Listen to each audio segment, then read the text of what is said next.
Des tétés, de l'argent et de la luxure. C'est tout ce qu'il faut pour atteindre le bonheur et vivre tous les jours dans la joie, n'est-ce pas? C'est en tout cas ce que nous vend le rêve des influenceurs dubaïotes aux grosses voitures et aux montres cernées de diamants. C'est bon, on sait bien que le bonheur n'est pas matériel, crie cette petite voix au fond de vous, qui n'est, en réalité, qu'une excuse que vous vous racontez, due à votre jalousie chronique et à la pulsion qu'il faut absolument réfréner de vouloir être à leur place. Sinon, ces 10 influenceurs n'auraient pas autant de millions de followers et de vues sur les réseaux sociaux. Prenons le cas du célèbre influenceur Dan Bilzerian. Un simple coup d'œil à sa page Instagram suffit pour se faire une idée. 33 millions de followers, c'est beaucoup. Des jets privés, des yachts, des soirées bien arrosées et des mannequins un poste sur 3. Mais si sa vie était tellement géniale, comment se fait-il qu'il soit tombé en dépression et qu'il raconte un vide existentiel? Si les femmes, les voitures et les soirées de luxe ne remplissent pas l'âme, qu'est-ce qu'ils peuvent faire? Qu'est-ce que le bonheur? Comment l'atteindre? Et l'image fantasmée d'une vie heureuse,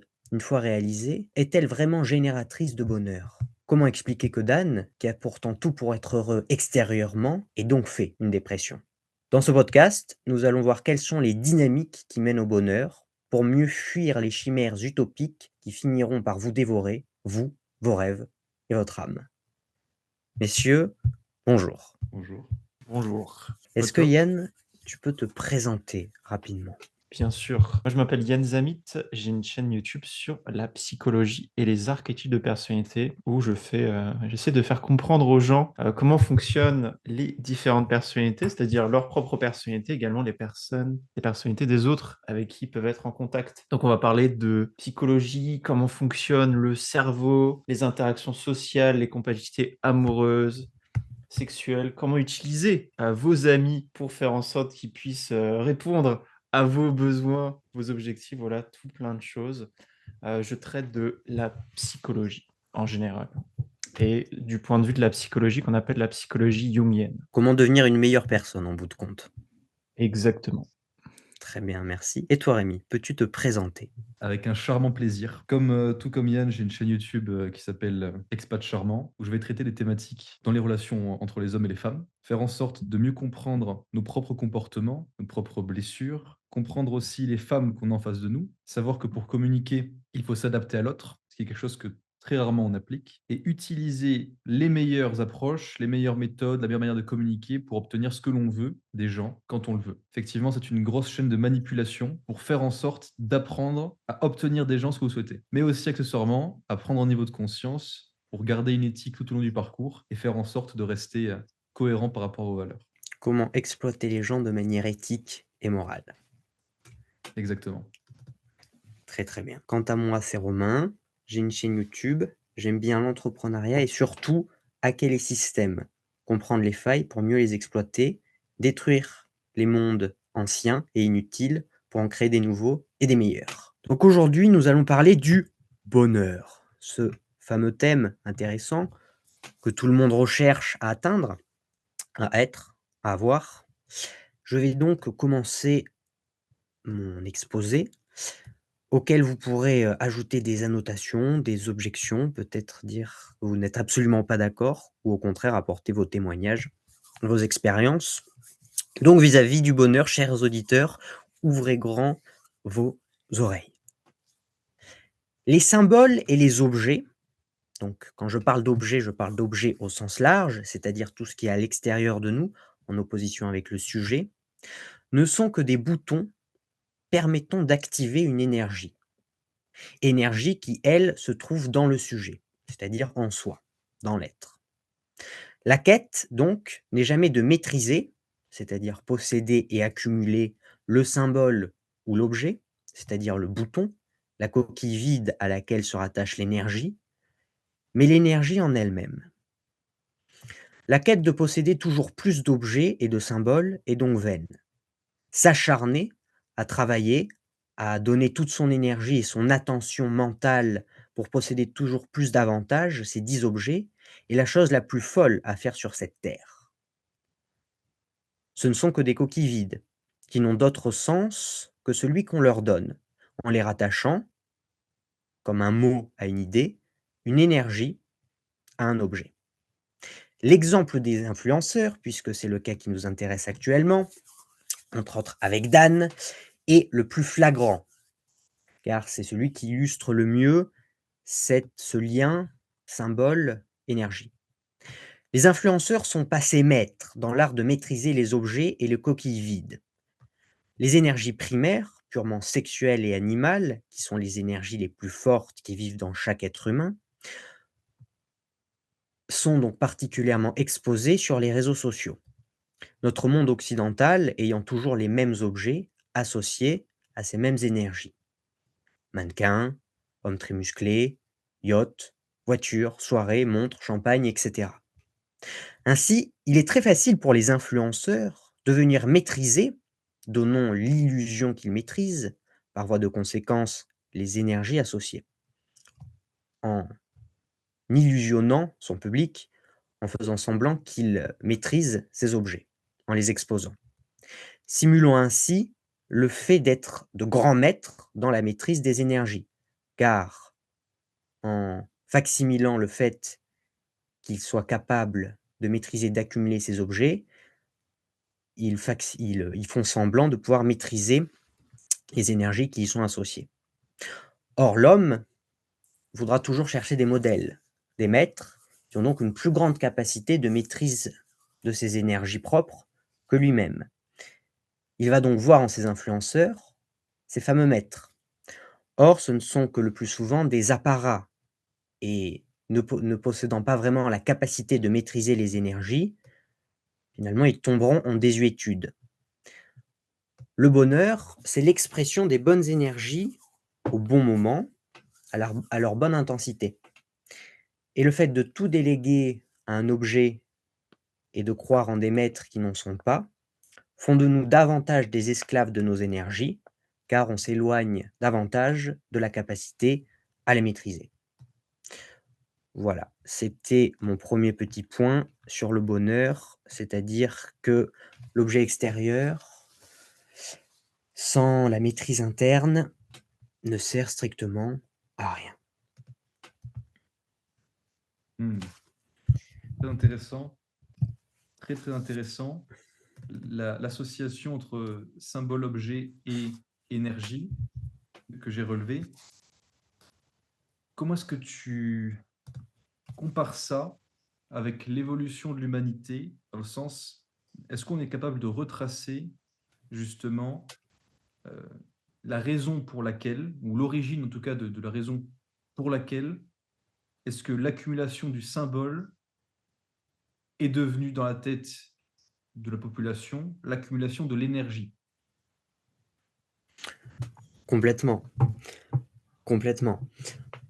La chose est simple, il faut manger pour survivre et pour perpétuer l'espèce.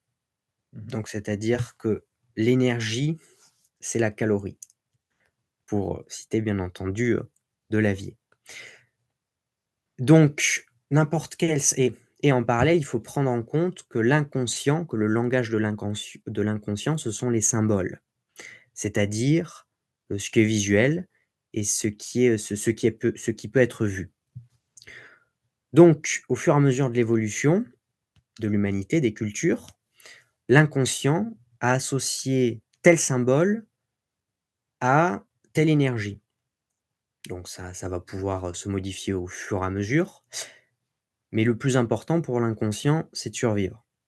Donc plus il aura de symboles, donc ce qu'il comprend pour lui comme étant l'énergie, comme étant ce qui peut le permettre de survivre, plus il aura de l'énergie et donc il va être sans cesse en perpétuelle quête de ces symboles, car ça va être pour lui, symbole de survie tout simplement. Enfin, ça va être pour lui, synonyme de survie exactement.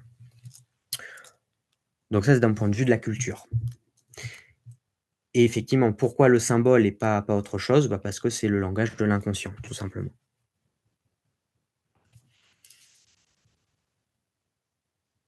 Donc en fait, le bonheur, c'est tout simplement, survivre, d'un point de vue purement animal. Voilà. Que dire de plus? Rien. La chose me semble assez claire.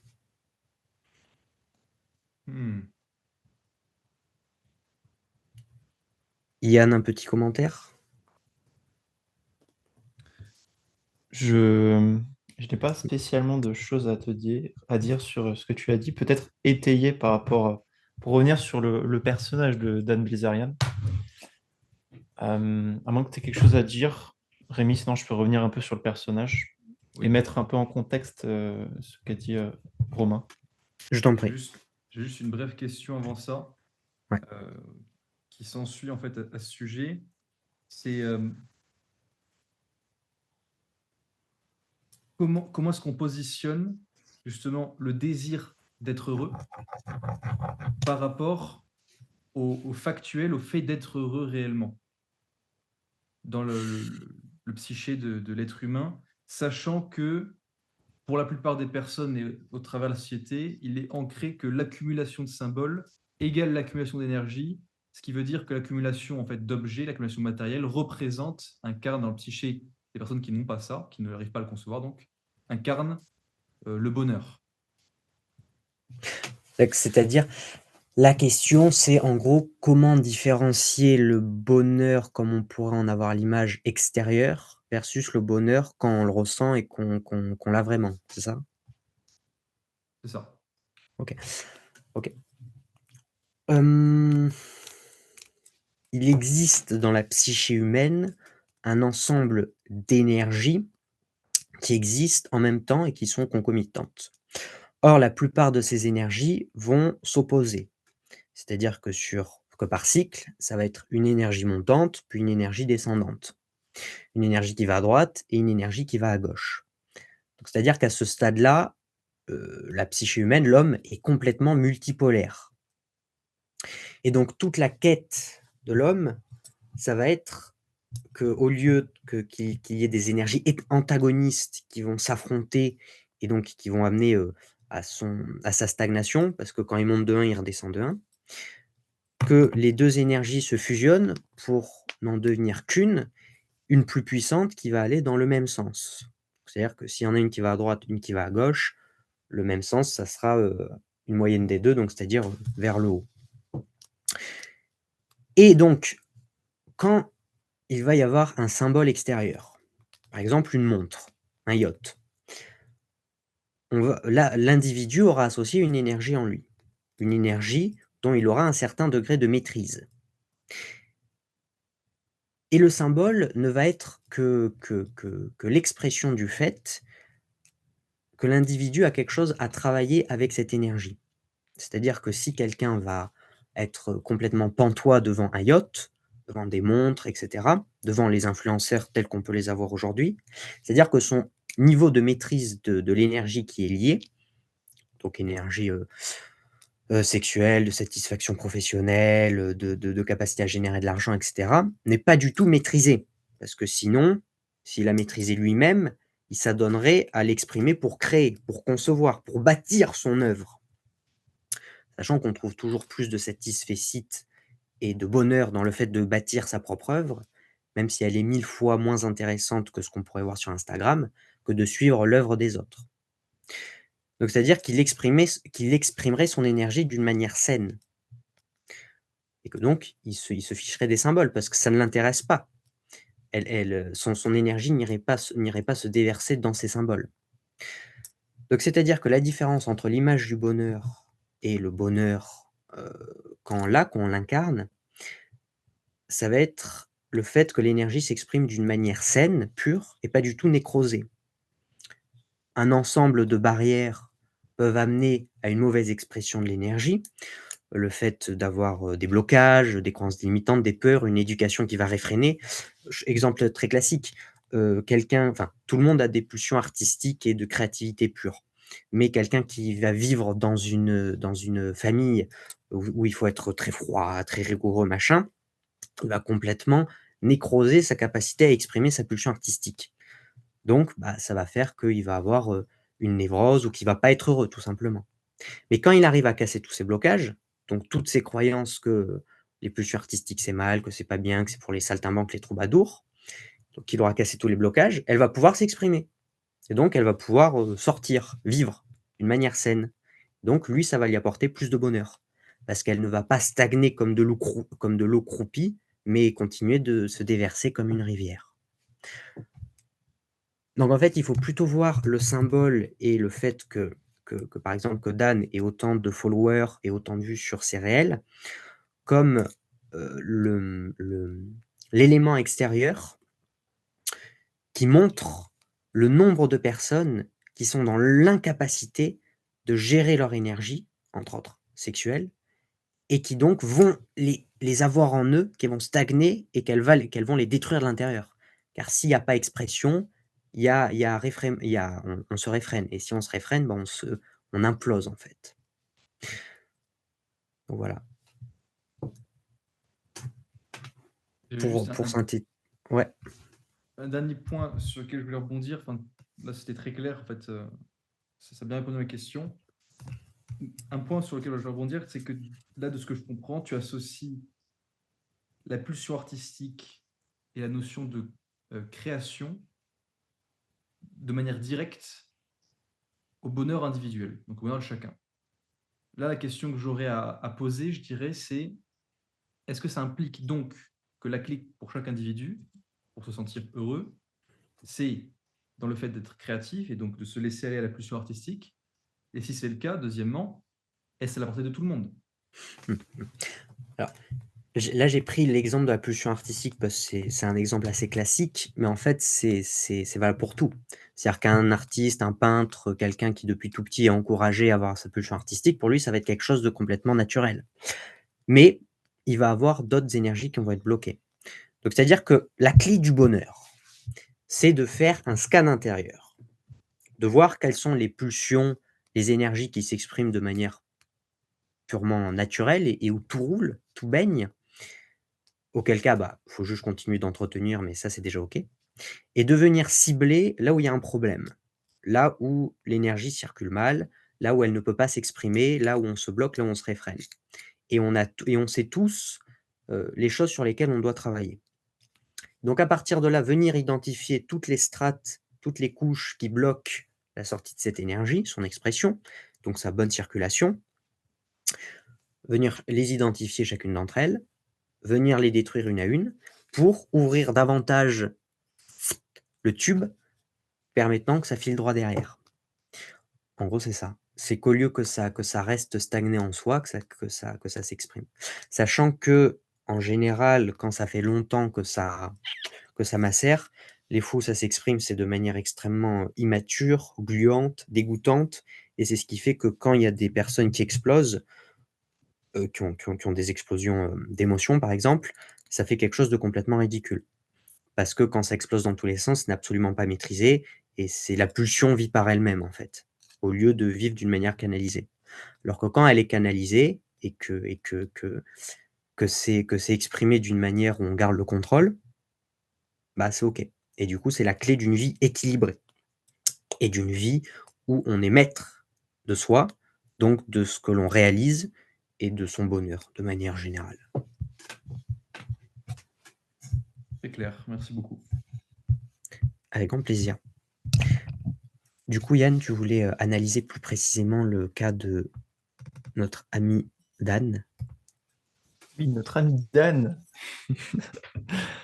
Euh, Comme beaucoup d'entre vous, je ne connaissais pas Dan Bilzerian et j'aimerais bien mettre un peu de contexte dans tout ça et que vous puissiez comprendre qu'est-ce qui fait que Romain part sur ce sujet de bonheur et qu'il est si important et de se retourner vers l'interne plutôt que l'externe. Donc, pour contextualiser un petit peu Dan Bilzerian, au niveau de sa personnalité, c'est une personnalité qui est assez rare, qui représente moins d'1% de la population. On appelle ça un ENTJ, un commandant.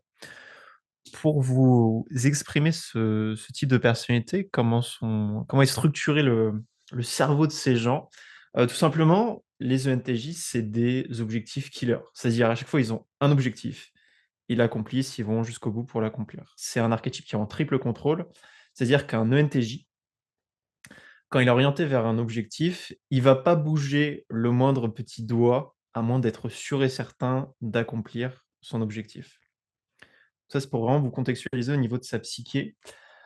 Pour vous donner un petit peu ces mensurations pour les gens qui vont regarder le podcast. Alors, c'est un gars qui est, quand vous le voyez, il a l'air assez musclé, mais on se rend pas vraiment compte. Donc, c'est un gars bien musclé avec des abdos.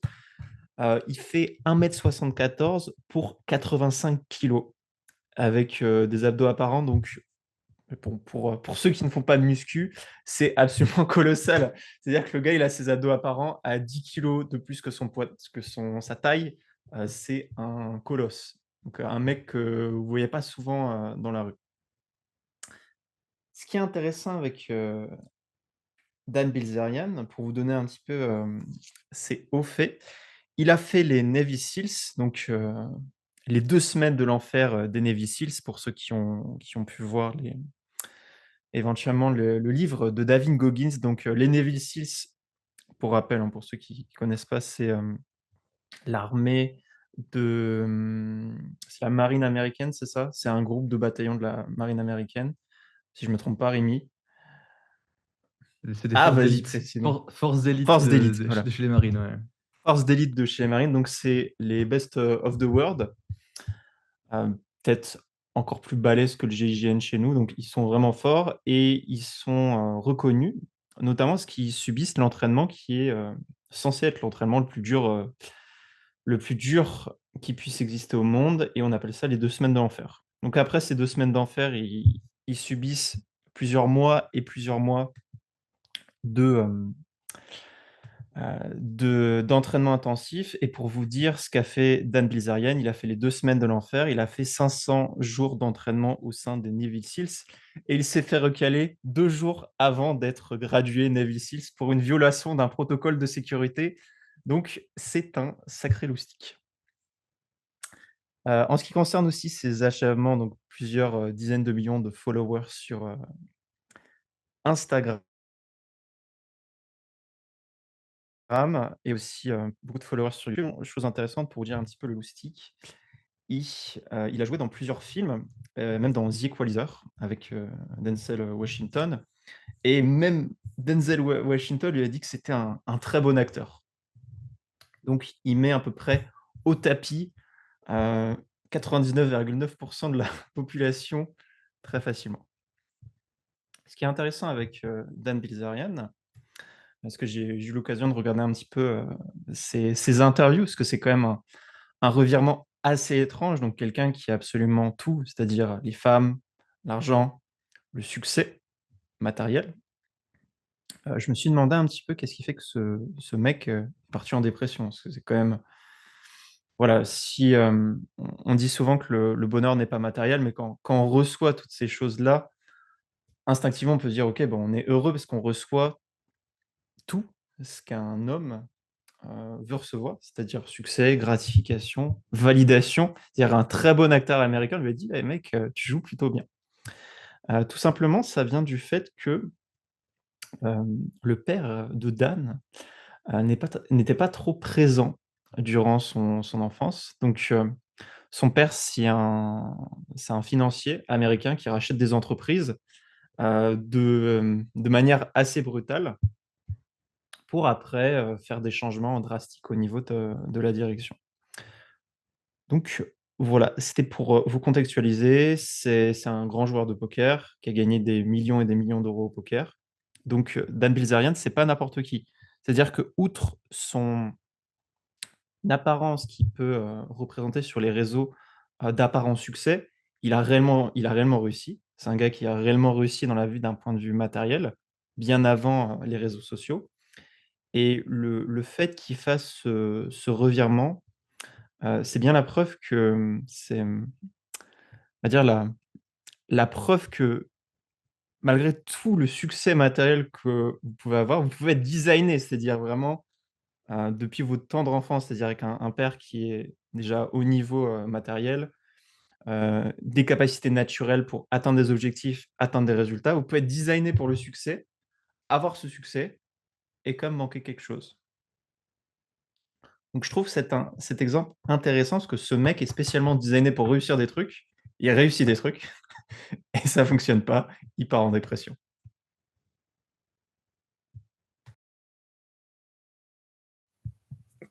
Très intéressant, hein. Très intéressant. Du coup, alors juste pour en savoir un peu plus par rapport à son archétype, est-ce que c'est possible d'avoir le même niveau de succès avec un autre archétype? Parce que donc tu as dit que c'était un archétype assez rare ou, il faut être spécialement, ENTJ pour réussir à ce point? Si, tu peux réussir si, tu as un autre archétype. Les ENTJ sont particulièrement forts pour tout ce qui est branding. En fait, naturellement, ils savent ce que pensent, les autres. Ils savent également ils ont une certaine forme, d'art et d'esthétique. Donc là, Dan Bilzerian est plus focalisé, lui, sur son inconscient d'INTP, parce que vous avez plusieurs côtés dans votre esprit. Comme vous le savez, vous pouvez être introverti et extraverti. Pour les gens qui ne savent pas s'ils sont introvertis, s'ils sont extravertis, bah, en fait, vous êtes les 2 parce que vous êtes plusieurs côtés dans votre cerveau. Donc Dan Bilzerian, c'est un ENTJ, donc un archétype qui est de base très extraverti, très dominant dans sa personnalité, sa manière de parler, un petit peu brut, qui est focalisé sur un côté un petit peu, ingénieur de son esprit. Donc il sera très bon pour faire du personal branding, savoir il a une bonne capacité à savoir ce que pensent les autres. Ce qui fait que quand tu joues au poker, que tu as une capacité à savoir ce que pensent les autres, prédire un petit peu les actions des autres, tu as un joueur de poker naturel, il est bon en branding, il est bon pour faire, du business. Donc en fait, Dan Bilzerian et pour, répondre à ta question Romain, il a simplement fait pourquoi il était prédestiné. C'est-à-dire du poker, lancer un business, se focaliser sur un personal branding, montrer aux autres ce qu'ils veulent et qu'est-ce que les gens veulent? Des seins, des jolies voitures et des hélicoptères. Voilà, sur Instagram, tu mets ça, ça fonctionne. Donc voilà, il a juste simplement montré aux gens ce qu'ils voulaient voir et ça a fonctionné. Donc juste Dan Bilzerian a suivi, ce pourquoi il était prédestiné. Il s'est focalisé sur ses points forts et a minimisé, ses points faibles. C'est pour ça qu'il a autant réussi. Donc tout le monde peut réussir. Alors juste, je contextualise quand même, les ENTJ, c'est quand même un des archétypes les plus successful d'un point de vue financier. C'est-à-dire que dans l'histoire, les ENTJ sont en général ceux qui gagnent le plus d'argent et qui savent le mieux, gérer leur argent. Parce qu'ils ont des vices et des vertus, très reliées à l'argent. Donc ils stockent énormément. Un autre exemple d'ENTJ, on a Donald Trump, on est aussi, dans un domaine non financier, enfin, même s'il gagne beaucoup d'argent, Hans Zimmer, qui est un ENTJ. Donc c'est des archétypes qui sont en général très connus, parce que c'est ce sur quoi ils se focalisent. Évidemment, il y a des archétypes, qui ont du succès dans enfin, tous les archétypes peuvent avoir du succès. Pour te donner d'autres archétypes, on a Elon Musk qui est un INTP, hem, Michael Jordan qui est un ISTP. On a en ESTJ, Henry Cavill. Donc, tu peux être successful, peu importe l'archétype que tu as, il faut juste te focaliser sur tes forces et ne pas perdre ton temps. Parce que pour arriver à des tels niveaux de succès, il faut faire, le moins d'erreurs possible. Après là, on parle quand même de succès, absolument incroyable. On parle d'un mec, qui est alors je connais pas son patrimoine, mais je pense qu'il doit être à plusieurs centaines de millions, d'euros, si ce n'est proche du milliard. Rémi est d'accord avec moi. Mais, donc on est sur un gars qui est vraiment extrêmement successful, donc ça dépend de ce que tu appelles le succès. De toute façon, cette question Romain, ça n'a pas de sens parce qu'on voit bien que ça sert à rien. Parce que le mec est parti en dépression. Voilà. Ouais, ouais, effectivement, c'était l'autre point sur lequel, rebondir. C'est pas parce qu'on a sa zone de génie, qu'on a un travail dans lequel on est bon, dans lequel on excelle, qu'on a, comme on dit, sa mission de vie, qu'on va forcément être heureux et qu'on va avoir, une vie qui pour soi aura du sens. Exactement et je sais même pas si, après tout ce qu'il a fait, tu vois? Je sais même pas s'il avait sa mission de vie. Parce que la mission de vie, c'est quelque chose qui est souvent orienté donc sur les autres, par rapport à un changement social, une des innovations technologiques qu'on veut faire, changement social peut-être même au niveau des règles. Donc ça, c'est de l'externe, c'est quelque chose qui fait du bien et le niveau au-dessus, c'est se rendre compte qu'en fait, OK, c'est cool de faire du bien aux autres, mais d'abord il faut se traiter soi-même pour, se sentir bien. Donc je sais même pas s'il est déjà arrivé au premier palier de trouver cette mission de vie. Il y a un point qui me paraît pertinent de mentionner par rapport à Dan, peut-être une information que tu n'avais pas. Mhm. Il parlait dans un autre podcast justement du fait qu'à un moment, tout l'argent qu'il faisait, il dépensait, c'est-à-dire qu'il littéralement, il avait des mois où il dépensait 1 million par mois. 1 million Ok. par mois en yacht, en soirée, en drogue, et cetera, genre plein de choses différentes. Je sais pas si c'est lui qui prenait les drogues, mais voilà. Ouais, Donc diff c'est un alors ça a été un toxicomane par le passé. Il ouais. a fait 2 crises cardiaques avant l'âge de 32 ans. Donc ouais, Mmh il mh. prenait aussi, beaucoup de drogue à une époque. Donc là, on peut se rendre compte déjà, lorsqu'il y a une forme d'addiction, je pense que tu me rejoindras là-dessus Yann, mais lorsqu'il y a une forme d'addiction chez une personne, l'addiction et pour faire un parallèle avec ce que disait Romain, c'est quoi? C'est une énergie qui n'est pas maîtrisée et le fait de toujours se diriger vers un objet, un symbole, de manière régulière, en l'associant à une certaine énergie, mais sans contrôler du coup l'énergie qui est associée. Je me trompe pas, c'est bien ça? Ouais, ouais, ouais, et d'ailleurs, micro aparté, une médecin, alors je sais plus laquelle, disait que, à chaque fois qu'on a une addiction quelconque, c'est toujours lié à un trauma que l'on n'a pas réglé. Pas forcément un trauma lourd, mais ça peut être un truc, Mmh. comme on l'a vu, dans notre premier podcast, la psyché de l'enfant est faible et le moindre petit truc peut le blesser et ça va faire que plus tard, en tant qu'adulte, on va avoir cette addiction. Donc c'est d'autant plus intéressant que tout se rejoint sur ce point précis. C'est clair, oui, c'est quelque chose que j'ai déjà entendu aussi, sur le fait que différentes addictions incarnent différents types de traumas. J'avais vu aussi à ce sujet un article très intéressant, je ne saurais pas citer ou même, indiquer, je ne sais plus où je l'ai lu et justement qui recensait les différents types d'addictions et les traumas ou plutôt les types de traumas qui étaient associés, parce qu'on peut les regrouper en grandes catégories, ce qui est assez intéressant effectivement. Et oui, quand on sait que c'est la somme des expériences passées qui va nous affecter dans le présent, je veux dire ça ne pose pas la question. Un point sur lequel je voulais rebondir aussi par rapport à ce que tu as dit, Yann, c'est comment est-ce que le le le vice ou les vices et vertus de l'ENTP ont été incarnés dans le comportement de Dan, d'un côté vis-à-vis de lui-même et de l'autre dans la manière un petit peu ostentatoire qu'il avait de vivre sa vie. Une vie donc, on pourrait dire de luxure, d'accumulation de richesses matérielles.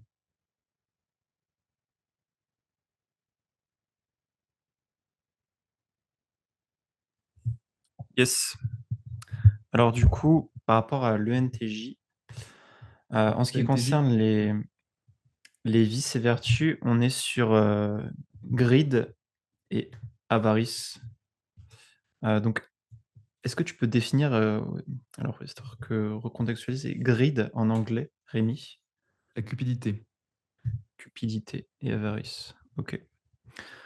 Pour vraiment recontextualiser, alors, pour revenir un petit peu sur l'archétype ENTJ, parce qu'il parle de ça à un moment dans une de ses interviews.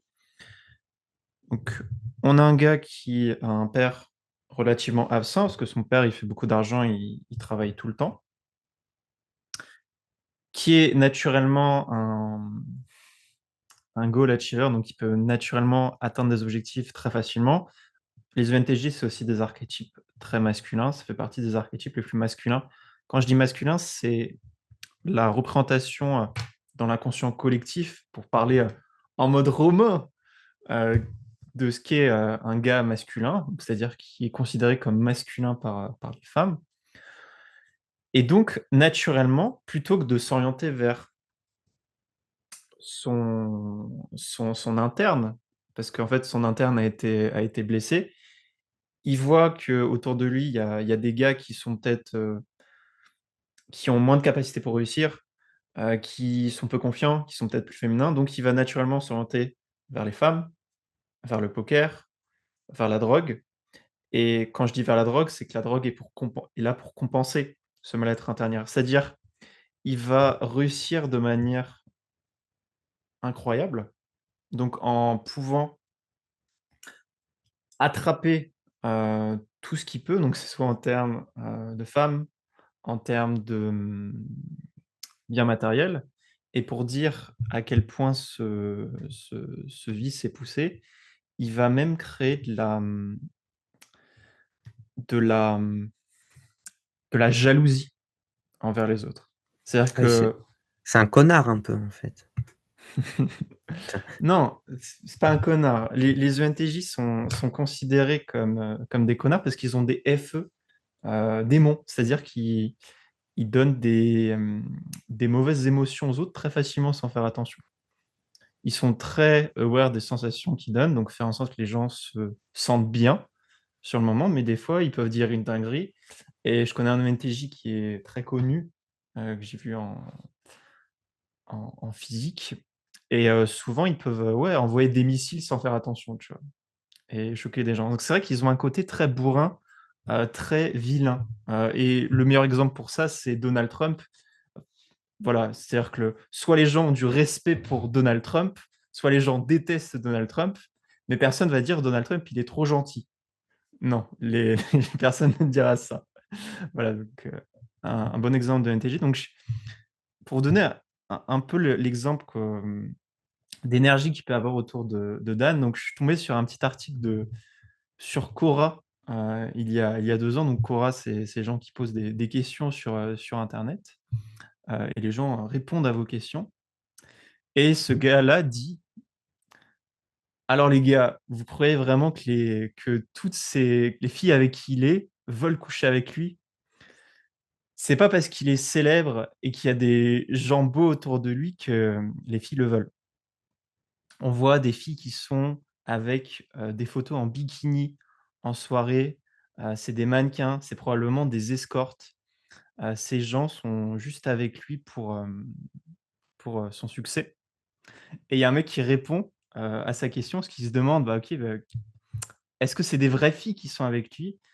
Et un gars répond: Alors il y a 3 catégories de filles qui sont avec lui, des groupies, c'est-à-dire, ses fans de base, des escortes payantes et des filles, qui veulent être célèbres. C'est-à-dire que soit les gens, c'est pareil, il va instaurer une sorte, de, de session, de 6 sessions. Soit les gens vont kiffer, soit les gens vont le détester et vont dire: «OK, bah, toutes les filles avec qui tu couches, c'est des groupies, c'est des filles qui sont là pour le prestige». Donc je pense que Rémi, c'est un bon moyen d'exprimer comment il incarne tout ce côté vice, avarice. C'est qu'il va attirer beaucoup de haine autour de lui, en plus de sa personnalité de base. Et donc ce qui va en ressortir de sa personnalité, c'est, de toute façon, c'est sur quoi, pour revenir sur ce que tu disais au début, Romain, c'est un côté extrêmement fake sur les réseaux sociaux qui va apparaître, hem et qui va apparaître comme sa vraie image. Parce que quand tu es tout le temps sur les réseaux sociaux, quand tu es à ces niveaux en termes de succès sur les réseaux sociaux, tu vas avoir de plus en plus de difficultés à discerner ta vraie image, surtout quand tu fais ce genre de truc, ton vrai toi, de l'image que tu veux projeter. Et le problème avec les ENTJ, c'est qu'ils ont un FI inférieur, c'est qu'ils veulent être de bonnes personnes. Et par rapport à ce qui fait être une bonne personne, on est dans l'opposé ultime d'être une bonne personne, qui projette toutes les images sales que la société peut projeter. Et c'est pour ça qu'il a fait une dépression, quoi, franchement. Ça, entre autres pour ça, en tout cas. D'ailleurs, elle en parlait dans un extrait, bah, du podcast qu'il a fait avec Logan Paul, justement, un extrait de 4-5 minutes qu'on trouve sur YouTube. Il disait, «Bon, bah, je faisais tout ça parce que je voulais m'amuser, c'était cool, machin, mais après j'ai fini par me dire, qu'est-ce que je génère autour de moi?» Et quand j'ai commencé à me soucier des autres et de l'impact que je pouvais avoir sur les autres, ça a commencé à me enfin, je commençais à plus me sentir à l'aise et aligné avec ce que je faisais. Après, de manière générale, pour rebondir sur l'aspect réseaux sociaux, enfin, n'importe quelle personne qui affiche un certain succès sur les réseaux attirera la haine. Enfin, pas que la haine, mais entre autres de la haine. Pourquoi? Justement parce que les énergies, les émotions, les pulsions ne pouvant s'exprimer, elles vont s'accumuler, s'accumuler, s'accumuler, et dès qu'il y aura, un déversoir extérieur, entre autres l'espace commentaire, ça va toute la haine va ressortir. Donc c'est-à-dire que c'est juste de l'énergie qui a pris la forme de la haine et qui va venir se déverser. Ça me fait penser à un autre truc, je sais pas Rémi si tu avais quelque chose à dire? Bon. Ça me fait penser du coup au fait hem, que c'est enfin, l'image de l'homme solide versus le fait d'incarner, enfin d'être réellement un homme solide. Solide dans le sens, hem, résilience émotionnelle et ne pas être atteint par par les projections des autres. Ça, Rémi, tu pourras peut-être en parler mieux que moi, mais du coup, ça nous amène à la différence entre, le petit garçon qui essaye de jouer au grand et l'homme mature, qui peut être complètement indépendant de l'âge. Juste avant que tu interviennes, Rémi, pour faire un dernier point sur les ENTJ, qu'on appelle aussi les commandants. Euh, Ils sont extrêmement sensibles, parce que du coup, un de leurs super pouvoirs, c'est ce que pensent les autres. Ils sont extrêmement sensibles à la pensée de groupe. C'est-à-dire, si le groupe pense que c'est des mauvaises personnes, c'est des connards, ils vont se sentir mal. Et donc là, dans le cas de Dan, on avait des gens extrêmement haineux à son encontre, ce qui représente tout ce qui est un peu de sale dans notre société. Et à côté, il voyait l'orientation prenait les personnes qui sont un peu ces fanboys, et c'est une orientation qui continue à aller vers la luxure, le toujours plus. Parce que en projetant ce genre d'image, c'est ce que tu veux inspirer aux gens, tu veux que les gens ils se focalisent sur ça. Donc il voyait aussi la projection et le futur collectif vers lequel les gens allaient, et il voyait que c'était du très, très sale dans tous les cas, et donc c'est pour ça qu'en plus de ça, il sentait qu'intérieurement, c'était pas la bonne chose à faire, qu'en fait ça lui fournissait pas le bonheur, et qu'en plus il incitait des gens à aller vers ça. C'est pour ça qu'il a tout arrêté, et que sa dernière photo sur Instagram, elle date de, hem,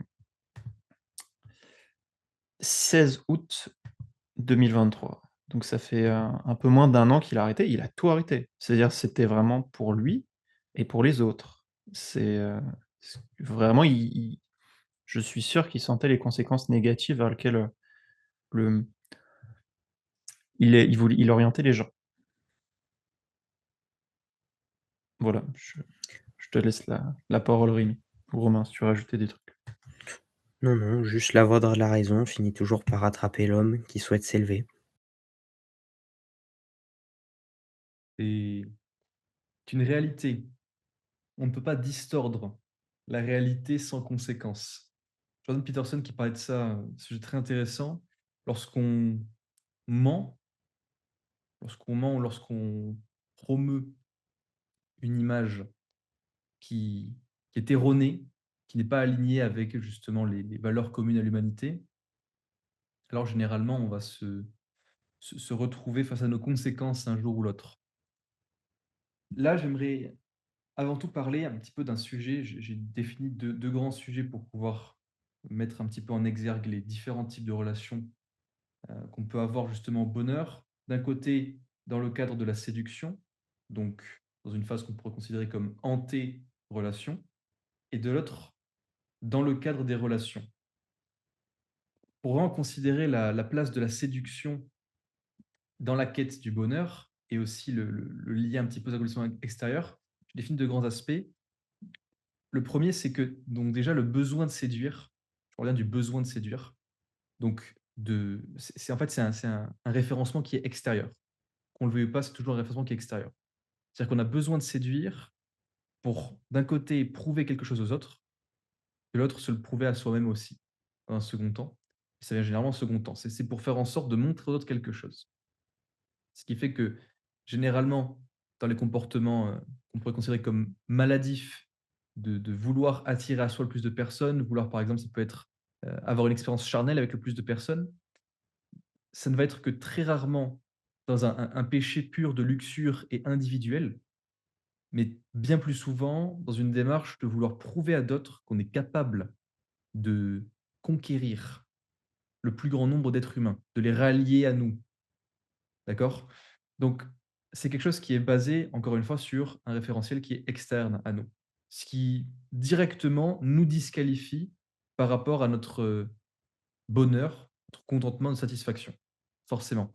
Parce que tout ce qui touche à l'autre, tout ce qui touche à l'externe, par rapport à notre satisfaction, notre contentement, notre bonheur, va être, une démarcation, il va y avoir une démarcation qui va être claire, nette, par rapport au fait que ça ne pourra pas, ça ne peut en aucun cas nous apporter, de la satisfaction, du bonheur, de la joie en fait, ou même de la paix. Dans les niveaux de conscience, par exemple l'échelle de conscience de David Hawkins, il y a cette notion de la paix arrive avant la joie. L'état le plus pur, la forme la plus pure, c'est la joie, plus que le bonheur. Là où le bonheur pourrait être considéré comme un accomplissement matériel. Donc on considérait plus l'état de joie, qui va être profond, ancré et qui va correspondre à des émotions positives prédominantes, heu, quasiment, constantes, très régulières en tout cas, qui me permettent de pouvoir transmettre des idées, transmettre des valeurs qui vont être les plus pures et faire en sorte d'aider d'autres personnes à monter un niveau de conscience. Ça, c'est juste une petite parenthèse que je voulais mentionner, mais pour revenir sur la partie vraiment pure, séduction, on va tomber, surtout au XXIe siècle avec les réseaux sociaux, sur des comportements de séduction qui vont imiter l'image des influenceurs. Ce qui correspond à quoi? Ce qui correspond donc à 2 échelles de valeurs qui correspondent d'un côté à l'accumulation des biens matériels, donc situation financière, on pourrait dire, et de l'autre à la valorisation du statut social. Donc, le fait d'être reconnu par d'autres. 2 facteurs qui sont des échelles qui permettent de reconnaître l'accomplissement, mais qui est un accomplissement qui est exclusivement matériel, d'un côté, et qui passe au travers du regard des autres. Donc là, déjà, on peut se rendre compte que l'image de la plupart des influenceurs qui promeuvent justement un tel style de vie fait en sorte comment on pourrait dire ça?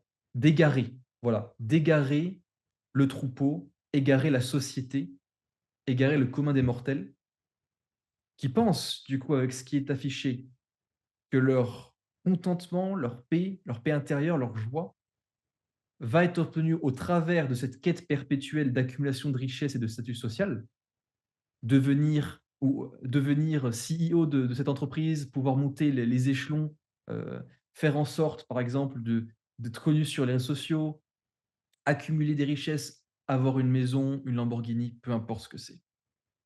Ce qu'on va se rendre compte, c'est que ça va aussi influencer, d'un côté, les approches que ces personnes vont avoir vis-à-vis de d'autres personnes, en essayant de mettre en avant leurs richesses matérielles, mais aussi les attentes et les interactions d'elles-mêmes. De quel sens? Une femme qui va attendre d'un homme qu'il ait un certain statut social, une certaine situation financière et faire en sorte que ce soit standardisé. Ce qui en réalité, pour le statut, enfin pour la situation financière plutôt, provient d'un besoin intrinsèque à la femme qui étant plus faible physiquement a besoin de se sécuriser, ça qui peut se comprendre, mais ça nécessite un certain palier. C'est-à-dire qu'il y a une différence entre la nécessité de se sécuriser, de sécuriser ses besoins primaires et le fait d'aller chercher justement une accumulation de richesses et pour certaines femmes aux États-Unis, ça me fait toujours beaucoup rire.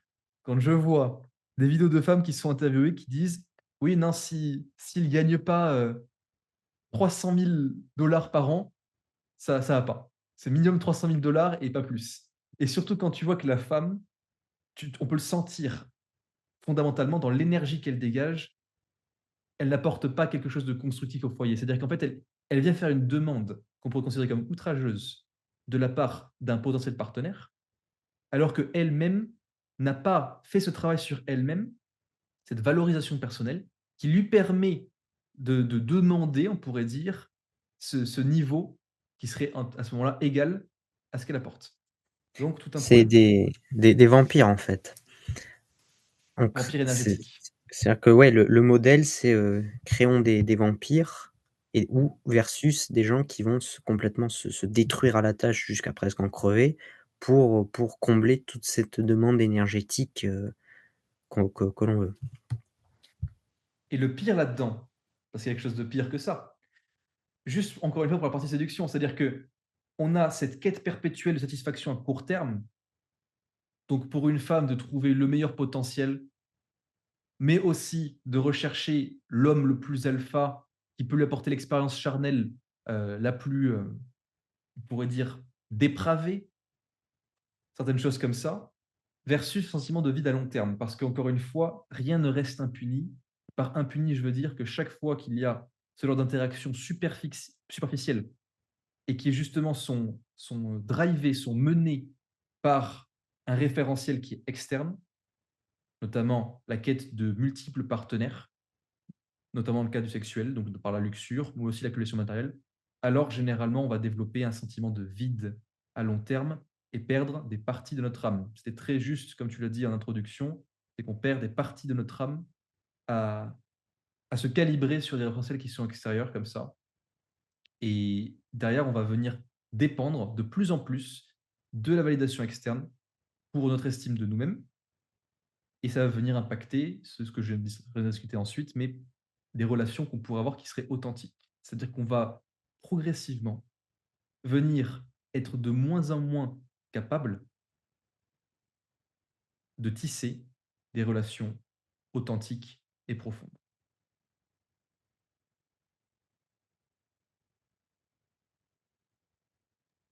J'aimerais bien rebondir sur ce que tu as dit, Rémi. Ça m'a fait penser à pas mal de choses pour contextualiser encore plus. Donc, on est sur à cause du coup des influenceurs, donc c'est soit du côté des filles, donc les big boss des filles, donc on va dire les Kardashians, c'est-à-dire qui ont une image, qui projettent une image pour les filles ultra sexualisée et aussi orientée autour d'une beauté la plus parfaite possible, donc artificielle. Et du coup, du côté des gars, gagner de l'argent, avoir des Lamborghini. Donc tu as les influenceurs qui font la promotion de ça. Du coup, tous les gens qui les suivent, qui vont essayer de reproduire les mêmes facteurs, donc que ce soit pour les filles, et il suffit d'ouvrir Tinder. Alors, c'est un petit peu moins le cas en France, même si ça commence à être le cas, mais il suffit d'ouvrir Tinder à l'étranger, notamment en Bulgarie, pour voir comment sont les filles. Et la représentation de l'inconscient collectif de ce que c'est une jolie fille et la manière dont les filles font leurs photos sur Tinder en Bulgarie, ce qui est assez amusant. Donc on a une projection de ça, les gens qui vont se mettre à faire la même chose, et du coup, ça induit quelque chose que, que ce cher, euh, mince, que ce cher Dan Bilzerian discute, ouais, j'ai oublié son nom, dans une de ses vidéos, c'est que les gars aujourd'hui, alors ça doit être aussi le cas des filles, mais ne draguent plus, ne vont plus séduire. En fait, ça induit, et c'est assez amusant, on a des standards ultra élevés, donc qui sont posés, et ça induit une baisse de confiance générale de la population, que ce soit au niveau des gars ou au niveau des filles. Cette confiance générale, elle s'impacte dans les comportements. Donc, les filles sortent moins. En vrai, j'ai pu dater quelques filles ici en Bulgarie, et des fois, il y en a, ils sortent pas. Ils restent chez elles, passent des trucs sur les réseaux sociaux, et ne sortent pas. Vraiment, elles restent à la maison tout le temps. Ok, bon, c'est des filles, ils sont plutôt introverties, mais ça sort pas. Au niveau des gars, ça peut être dans mon entourage. Alors, ici, je suis avec des entrepreneurs, donc c'est des gens qui travaillent sur eux, donc qui vont naturellement faire ça, mais mon entourage que j'avais encore en France, souvent, c'est ouais, des mecs qui n'ont pas forcément confiance, qui vont pas essayer des choses, et donc baisse de confiance généralisée de la population, ce qui induit quelque chose d'assez amusant et que personne ne remarque. En fait, c'est de plus en plus facile en soi de séduire. Parce qu'en fait, tout le monde est en manque de confiance. On a beaucoup moins de personnes qui prennent des actions. Donc, si vous prenez des actions, en fait, vous allez avoir plus de résultats parce que personne ne prend ces ces actions en place concrètement et personne ne fait rien.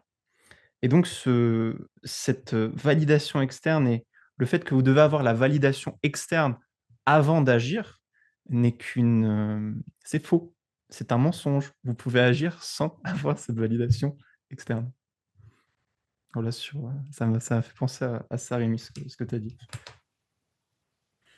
C'est C'est juste. très Ouais. c'est très intéressant, ça fait penser au camp de enfin, aux semaines, organisées, dans des forêts ou des campagnes où tu vas avoir, des hommes et des femmes qui vont se retrouver, pour faire, des activités, de la méditation, du yoga et cetera.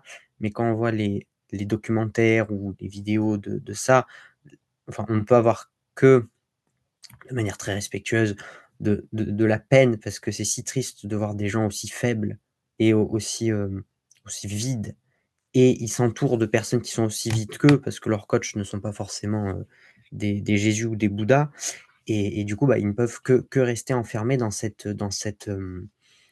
morosité, parce que le maître, ouais, c'est le maître, le sage a disparu et du coup, bah, pour rebondir sur ce que disait Yann, les critères se sont tellement augmentés qu'ils semblent absolument inatteignables, donc pourquoi essayer? Yes et je, alors, je suis quasiment persuadé, j'aimerais avoir ton avis Rémi, mais ces critères ne sont que des projections qui sont faites sur les réseaux et quand une fille sur internet dit, donc qu'elle veut un gars qui gagne 300 000 € par an pour être avec lui, elle ne sait pas ce qu'elle dit. En fait, c'est juste elle le dit comme ça. C'est: «Oh, j'aimerais qu'il gagne 300 000 € par an». Mais non, non, tu ne sais pas ce que c'est gagner 300 000 € par an. En France, il y a, hem, 1 de la population qui gagne 7 000 € par mois, 0,1 de la population qui gagne 15 000 € par mois. OK? Donc non, tu ne seras pas avec ce mec-là, c'est extrêmement peu probable. En fait, tu ne sais pas ce que tu dis et le problème de ça, c'est que c'est du contenu extrêmement viral qui est projeté sur les réseaux sociaux. Le fameux et encore je me fais, cibler par ça, à croire que j'aime bien ce contenu. La fille qui est qui a ses grosses fesses sur la Lamborghini, qui parle au mec, qui a la Lamborghini en question et le mec il dit: «Hey, tu veux faire un ride? Tu veux faire un ride avec moi?» Ou le gars qui passe avec, la fille qui passe avec son copain, le mec avec la Lamborghini qui passe, qui dit: «Hey, heu, tu veux faire un tour avec moi?» La fille qui quitte son copain. Donc en fait, c'est des images comme ça qui sont projetées, mais tout ça, n'existe pas. C'est faux. Ça n'existe pas, les gens sont persuadés que c'est vrai, ça crée du ressentiment et ça crée une baisse de confiance, générale de la population. Je peux vous garantir que, si vous êtes un gars aujourd'hui, c'est beaucoup mieux, d'être sur le marché de la séduction, maintenant en 2024 qu'en l'an, 1800. C'est vachement mieux, je vous le garantis. Déjà, on meurt pas à 50 ans, donc c'est toujours ça de prix. Effectivement. Ouais. Non, mais ouais, c'est c'est juste. Et pas juste le blanc, c'est juste. C'est très juste. Par contre, ce sera le sujet d'une des prochaines vidéos que je vais faire d'ailleurs, qui me paraît extrêmement importante de faire sur ma chaîne, heu, par rapport aux individus qui vont sortir en bar ou en boîte de nuit dans le but de trouver de jeunes gourgandines à alpaguer, potentiellement, en leur offrant un ou plusieurs verres, donc en créant de la bonne volonté au Ou de la travers drogue. ou de la drogue, encore pire. En venant créer de la bonne volonté, en espérant que soit son niveau de conscience, baisse tellement qu'il puisse la ramener, facilement, chez lui ou chez elle, peu importe, ou dans les toilettes, pour ce que ça vaut. Ouais, quelle horreur. Ou bien, faire en sorte qu'il arrive ne serait-ce même que de sortir dans des lieux de débauche, tels que je les catégoriserais, des lieux de débauche. Alors, pas que je ne me dédouane de choses passées que j'ai pu faire ayant été jeune où j'ai été dans des lieux de débauche, effectivement, même si c'était très peu. Mais quelle vision pour un individu qui sort dans un lieu de débauche dans le but de se bourrer la gueule, donc boire de l'alcool, pour au final faire en sorte de passer outre sa peur du rejet, pour enfin se donner l'opportunité d'aborder une femme qui ne lui plaît qu'à moitié. Parce qu'encore une fois, avec l'altération des des capacités cognitives, ainsi que les lumières et les lumières thromboscopiques de la boîte de nuit, ou même du bar, généralement, j'en connais certains qui ont des histoires à en faire, dresser les les poils sur le dos, de se retrouver au petit matin avec une jeune gourgandine qui ne semblait point comme, comme au moment de l'abordage. Donc bon, que de tristesse, tout ça pour dire: «S'il vous plaît, faites-vous une faveur, évitez les sorties comme ça, vous dépenserez de l'argent, du temps, de l'énergie, vous gâcherez votre cycle de sommeil qui est extrêmement important, vous vous empêcherez de créer et d'apporter de la valeur au monde et ça pourquoi? Pour espérer faire en sorte de trouver une femme qui aura suffisamment baissé son niveau de conscience et ses standards pour accepter de rentrer avec vous et de commettre l'acte fatal». Et j'ai une question à te poser, Rémi, parce je suis sûr qu'il y aura quelques auditrices qui vont voir ce podcast. Donc là, c'est le côté des mecs. Qu'est-ce que tu penses alors pas qu'est-ce que tu en penses en mode jugement de valeur, mais à ton avis, que recherche, quelle est la psyché des filles qui vont dans ce genre d'endroit?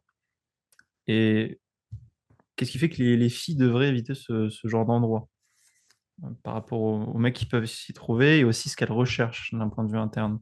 Parce que je pense que des des filles peuvent sortir ici pour passer un bon moment, sans doute rencontrer, un charmant, jeune homme, ce qui n'arrive pas trop souvent. C'est un mec bourré, qui vient les voir, qui est dégueulasse, qui a 40 ans, ça fait 10 ans qu'il est, qu'il va dans la boîte. Donc ouais, j'aimerais que qu'est-ce que tu en penses? Qu'est-ce que tu dirais un peu sur, la psyché de ces femmes qui se retrouvent dans ce genre d'endroit? Qu'est-ce qui fait qu'elles devraient éviter ce genre d'endroit? Et sur quoi elles devraient se focaliser, selon toi? Déjà, je vais recontextualiser.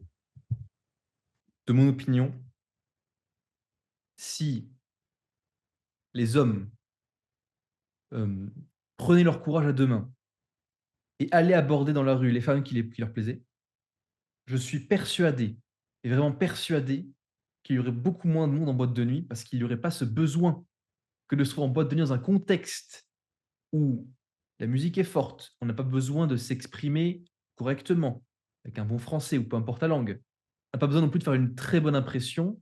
Il suffit simplement de se pavaner brièvement devant la jeune gourgandine, ou le jeune gourgandin d'ailleurs, pour ce que ça vaut, pour faire en sorte d'attirer son attention et de commencer la danse rituelle de l'expérience charnelle. Bon, facilité. En fait, c'est simplement une quête perpétuelle de facilité. Parce que c'est beaucoup plus simple que d'être dans un cadre où littéralement, pour les hommes, on va se mettre une mine, boire beaucoup d'alcool pour pouvoir derrière avoir le courage de passer à l'acte réellement. Et pour les filles, c'est qu'est-ce que c'est? C'est la capacité à recevoir de l'attention facilement, gratuitement, se faire payer des verres en plus de ça. Donc elles n'ont pas à dépenser de leur argent pour pouvoir en plus, contribuer à leur état, leur altération de leur capacité cognitive qui leur permettent de se sentir un peu mieux qu'au quotidien parce que généralement, elles ont une estime d'elles qui est faible à cause des réseaux sociaux, forcément, le cycle, le serpent qui se mord la queue et donc pour finir, qui vont se laisser alpaguer après avoir rejeté plusieurs fois l'opportunité, vont se laisser alpaguer, chez le jeune gourgandin, plutôt se faire ramener chez elle, peu importe.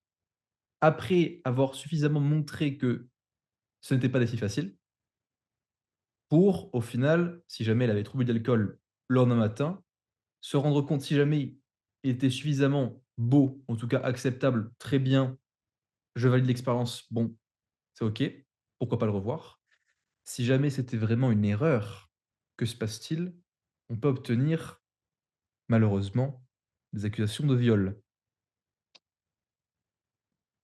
Donc, pour vraiment, répondre à ta question, je recommanderais, aux jeunes femmes de travailler sur elles-mêmes, comme je le recommanderais pour les hommes en fait, parce qu'en fait c'est la même chose pour les deux. Si on travaille sur soi et qu'on, comme disait Romain, qu'on travaille sur la maîtrise de nos énergies et la compréhension, en fait, compréhension de nos énergies, maîtrise de nos énergies et donc confiance en nos énergies, alors on peut être persuadé qu'on va attirer à nous des bonnes personnes. Ça, c'est un fait. Parce que on va attirer ce à quoi on ressemble. Qui se ressemble, ça semble. Là, c'est pareil. On est toxique, on va attirer des gens toxiques. En boîte de nuit ou ailleurs, peu importe. À l'inverse, on a une bonne énergie, on attire à nous des gens qui ont une bonne énergie aussi. En anglais, il y a une phrase qui est game recognizes game.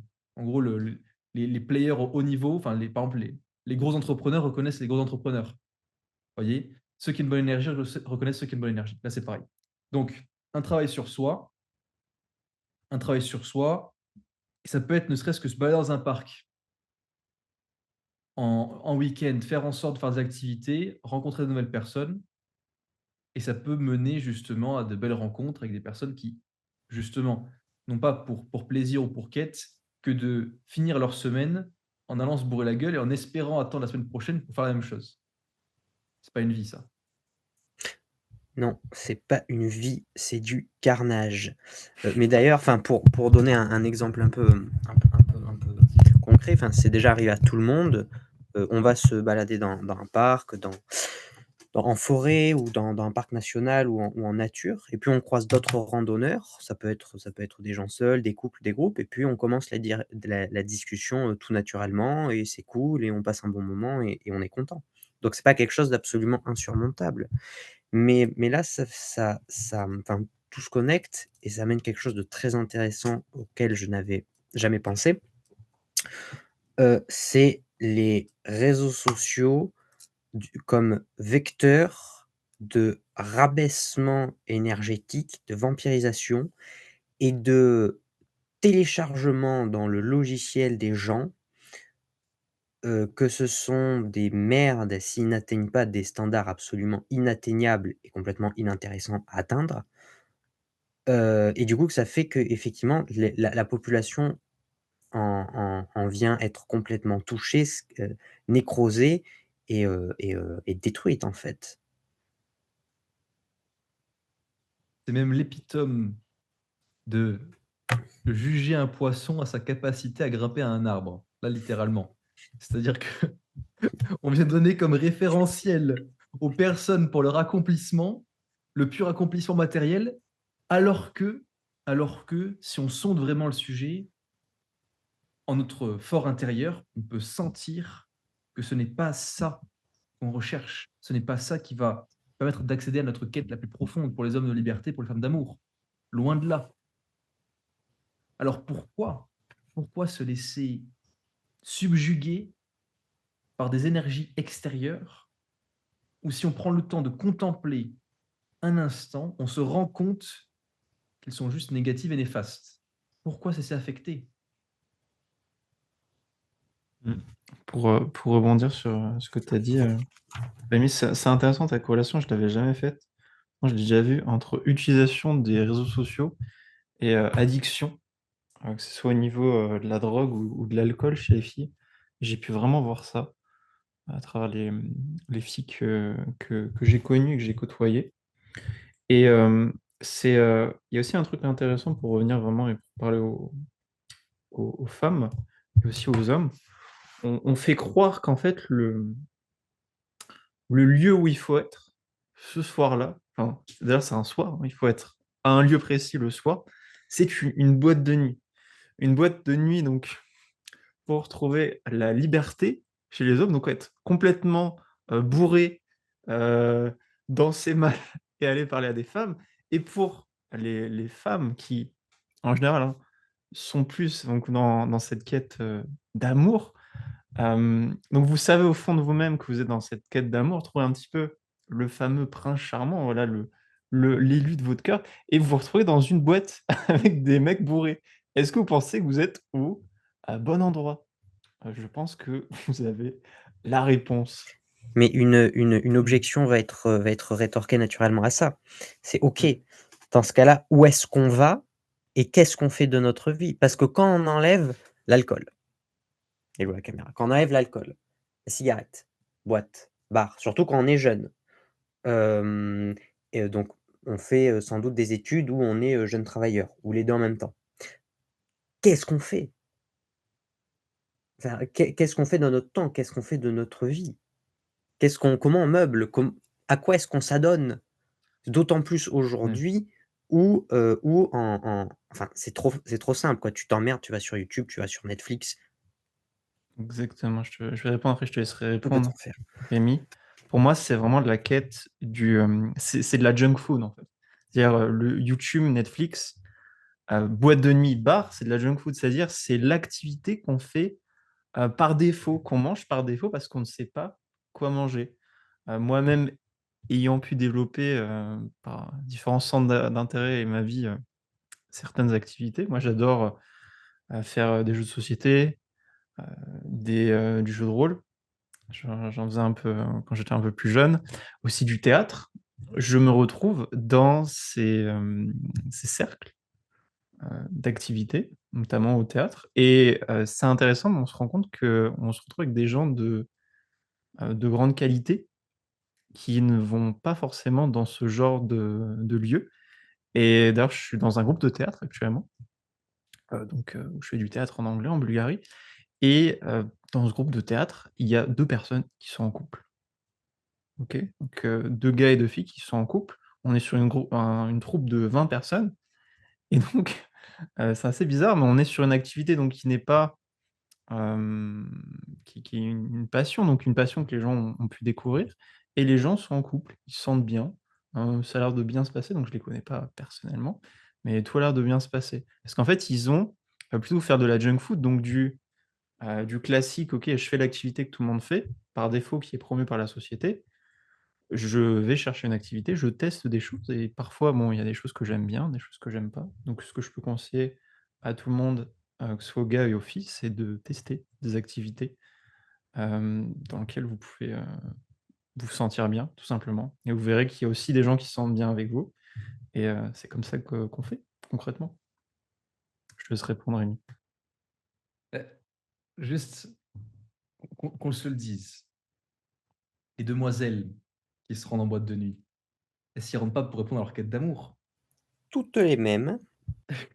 Elles y vont pour obtenir une expérience charnelle, pour parler très poliment, pour éviter, d'employer un vocabulaire fleuri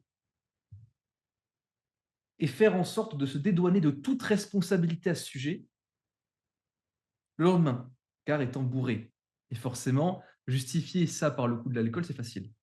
Et qu'est-ce que ça veut dire? Ça répond en fait ou ça implique un mal-être bien plus profond. Parce que la personne qui va venir dénaturer l'expérience charnelle, simplement parce que, je cite: «Elle a envie de se faire fracasser ce soir», posons-nous la question. Et ça, Jordan Peterson le disait très bien, c'est très intéressant. On ne peut qu'être un psychopathe, un narcissique ou un machiavélien, ou là, du coup, une psychopathe, une narcissique, une machiavélienne, si on est adepte du coup d'un soir. Ou donc si on entreprend une démarche dont le but est de se faire fracasser un soir. Tu voulais Ou de dire? manière ou de manière plus globale, avoir certaines, accointances, même inconscientes, avec, une certaine tendance, sataniste ou luciférienne. Pas forcément dans le fait de croire à l'entité en elle-même, mais dans le côté malsain que ces symboles représentent. Encore une fois, tout n'est question que de symboles et de calories. Mais ça, c'est très intéressant et ça montre toujours tout à l'heure, donc tu disais: «Besoin de séduire pour pouvoir prouver aux autres, montrer aux autres qu'on est capable», qui vient toujours donc, heu, combler un vide. Donc c'est-à-dire que les personnes vides vont attirer les personnes vides, sauf à partir du moment où elles vont réellement vouloir se remplir, auquel cas elles vont attirer les personnes, remplies. Et du coup, donc là, ça serait pareil pour les hommes et plus particulièrement enfin non, en fait pareil pour les femmes aussi. Un vide donc entraîne, un besoin ce besoin, d'après tous les référentiels que j'ai, la meilleure manière de le combler et ce qu'on me vend comme étant le nec plus ultra pour le combler, c'est entre autres, bon les soirées et tout ça, ça pouvait être autre chose à d'autres époques, ça sera peut-être autre chose par la suite. Mais donc c'est toujours cette manifestation d'un vide. C'est-à-dire que le malheur, le fait de ne pas avoir le bonheur, c'est de ne pas avoir comblé ce vide dû très certainement à une blessure ou à un ou plusieurs petites blessures qui nous sont arrivées in the past, dans le passé. Par rapport à ça, parce que là, justement, c'est exactement là-dessus que j'allais. La déviance sexuelle, de quelque ordre que ce soit, même, on peut dire la volonté de participer à des coups d'un soir, par exemple. La déviance sexuelle se caractérise par un besoin inconscient qui n'est pas répondu, qui n'est pas assouvi dans la vie, on pourrait dire réelle, parce qu'on va différencier la vie réelle de la vie sexuelle. La vie sexuelle étant un exutoire de l'inconscient pour exprimer ce qui lui manque pour pouvoir être plein. Et c'est pour ça que toute forme de déviance sexuelle est associée à une blessure généralement liée à l'enfance. Et c'est pour ça qu'on peut en déduire, avec beaucoup de flegme, que la plupart des femmes qui au final se retrouvent, ça peut être les hommes aussi, mais parlons juste des femmes brièvement, la plupart des femmes qui se retrouvent dans les milieux de la nuit, justement, n'étant pas en quête d'amour, mais en quête de fracas, ces femmes-là viennent exprimer de manière très nette, très claire, une blessure qui a créé donc une boucle, un cycle qui se répète et qui se répétera et encore, et qui ne pourra se régler que si un individu daigne l'initier à la prise d'action, au fait, donc à l'agissement, en fait, de travail sur elle pour faire en sorte de sortir de ça. Sans quoi elle sera condamnée, en fait, par elle-même à expérimenter, mais ne serait-ce que trop tard, après l'âge des 30 ans, l'âge fatidique, expérimenter lorsque sa grâce, son élégance, sa beauté, son charme commencent à s'évanouir, on pourrait dire, à flétrir. À ce moment-là, elle se rendra compte que trop tard, que effectivement, les belles années qu'elle a passées à batifoler dans ces boîtes de nuit, à rencontrer de jeunes gourgandins à qui elle demandait d'être fracassée, elle aurait dû les passer à travailler sur elle et à guérir ce que son inconscient demandait qu'elle assouvisse. Donc avant d'être une montre molle de Dali, faites en sorte de vous construire une colonne vertébrale. Il y avait un point sur lequel je voulais rebondir rapidement, puisque de toute façon, nous faisons que ça dans cette émission, des rebondissements absolument épiques, mais je ne me souviens plus de quoi c'était. Du coup, Yann, est-ce que tu avais un truc à dire? Ouais, alors c'est pour... Toutes les mêmes. Ah! Ah, on va essayer de les aider un petit peu. C'est cool que tu inities le sujet, le temps que tu te rappelles de ce dont tu voulais parler. Donc là, on va vraiment parler du pire cas, Rémi. Donc la fille qui, une fois par semaine, va en boîte de nuit, ou une fois toutes les 2 semaines. Je sais pas, ça c'est intéressant, qu'est-ce que tu estimerais être dans l'excès? Est-ce que tu es un pur puritain en mode une fois, parce que c'est quand même, faut rappeler, Romain a dit Une fois dans sa vie. ces personnes avaient des tendances satanistes. Donc, quel est l'excès? Voilà, déjà, quel est l'excès? Et aussi, une personne, bon, disons, qui est dans l'excès, donc qui va une fois, et je considère qu'une fois par semaine, aller en boîte de nuit, c'est être dans l'excès, c'est une fille, c'est-à-dire se mettre une race une fois par semaine. Comment, donc là, c'est le pire des cas, comment cette personne peut repartir voilà, sur un nouveau départ, changer les habitudes progressivement pour être sur quelque chose de plus sain. Je pense que parmi les auditrices, on ne sera pas sur ce genre d'excès, quoique, je ne sais pas encore de quoi va être constituée la population qui regarde le podcast. Sans doute des gens très sympas et des psychopathes. Donc, nous verrons bien. Qu'est-ce que tu veux dire, Romain?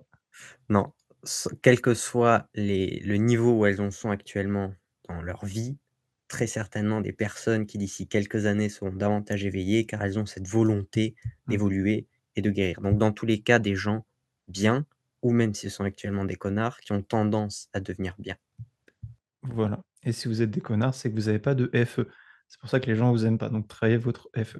Donc ouais, qu'est-ce que tu, donnerais comme, conseil pour, ces gens-là qui sont vraiment dans puisque du coup, je prends l'exemple des filles, parce que les filles, c'est encore plus dur, parce que naturellement, elles vont là, c'est gratuit, il y a des bonnes émotions, donc c'est encore plus dur pour elles de pas aller dans ce genre d'endroit que les mecs. Parce que c'est un endroit designé pour les filles, c'est en mode: «Venez là, venez là, c'est gratuit, il y a des mecs». Donc, qu'est-ce qu'elles pourraient mettre en place pour, changer, leurs habitudes? Je répondrai d'abord à ta première question qui était: combien de fois Mmh. est-ce l'excès? J'ai 2 forces opposées en moi en moi. En Une plus, tu parles force de une force, donc c'est des choses je pas très sympathiques, assez violentes. j'ai une force en moi qui dit: «Tant que c'est au-dessus de zéro, c'est de l'excès». Ça, c'est la Oui. force numéro 1 qui me fait dire que, en fait, c'est un rapport, c'est pas, basé sur rien, c'est vraiment sur le fait déjà que lorsqu'on va se pavaner sur le dance floor dans une boîte de dans une boîte de nuit. Et on va aller zouker là, on va aller zouker pour attirer le maintenant. Ah, le zouk, Quand le quand zouk. on va se pavaner sur le dance floor comme ça dans la nuit, on pratique une activité qui est physique, on consomme de l'alcool qui est une substance qui altère les capacités cognitives et en plus de ça, on brise son cycle de sommeil. Donc déjà juste sur ces 3 choses-là, pour moi c'est rédhibitoire. C'est rédhibitoire parce que littéralement, on vient amoindrir nos capacités cognitives pour des jours à venir ensuite. C'est-à-dire que derrière, après, le niveau de conscience baisse. Déjà, la consommation d'alcool vient baisser notre niveau de conscience, qu'on le veuille ou pas. Ça, c'est un fait. Mais en plus, le fait de manquer de sommeil, pratiquer une activité physique durant la nuit et l'intention qui est dégagée derrière ça, digne d'une blessure. Donc, dans l'absolu, en fait, je dirais que la mention même de boîte de nuit, c'est bon, c'est lieu de débauche. La création de ces lieux est de base malsaine. Donc, j'aurais dit plus d'une fois, enfin plus de zéro, c'est déjà trop. Maintenant, une autre force qui me dit il faut de tout pour faire un monde. L'offre est créée sur une demande, forcément. Donc là, je dirais, faut se poser la question de savoir pourquoi est-ce qu'on va en boîte de nuit déjà en premier lieu. Et vraiment se poser la question, sincèrement, est-ce que j'y vais parce que vraiment, je cite, je souhaite me faire fracasser? Ou alors pour un homme, je souhaite fracasser, Fracassé. tout simplement. Ou bien, est-ce que c'est vraiment, sincèrement, pour passer un bon moment entre amis?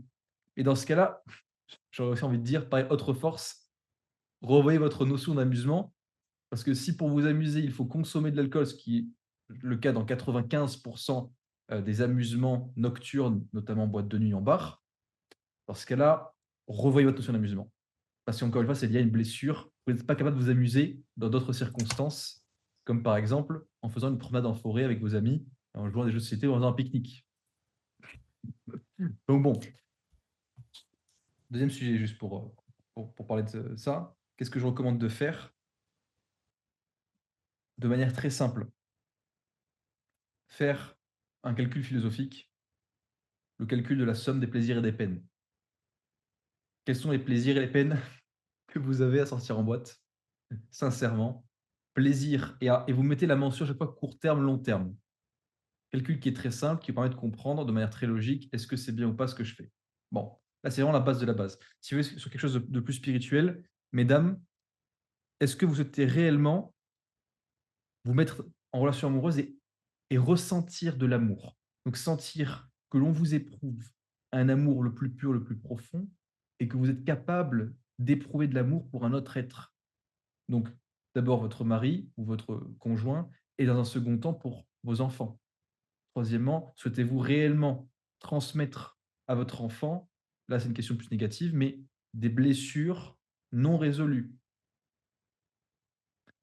À partir de ces 3 points, on peut déjà sentir que, il y a une force à laquelle on devrait se rattacher, qui est la force de percevoir ce qui va nous advenir, donc le NI, on pourrait dire, la capacité à percevoir notre propre futur Est-ce que l'on souhaite que son futur soit lié à la débauche, la luxure et des péchés singuliers ou à l'inverse, faire un effort initial, donc préférer, on pourrait dire, ça j'aime bien prendre ce comparatif, préférer la douleur de la discipline à la souffrance des regrets? Parce que, et ça c'est pharmaceutique serait l'industrie qui rapporte le plus au monde, mais de loin, s'il existait un médicament contre les regrets.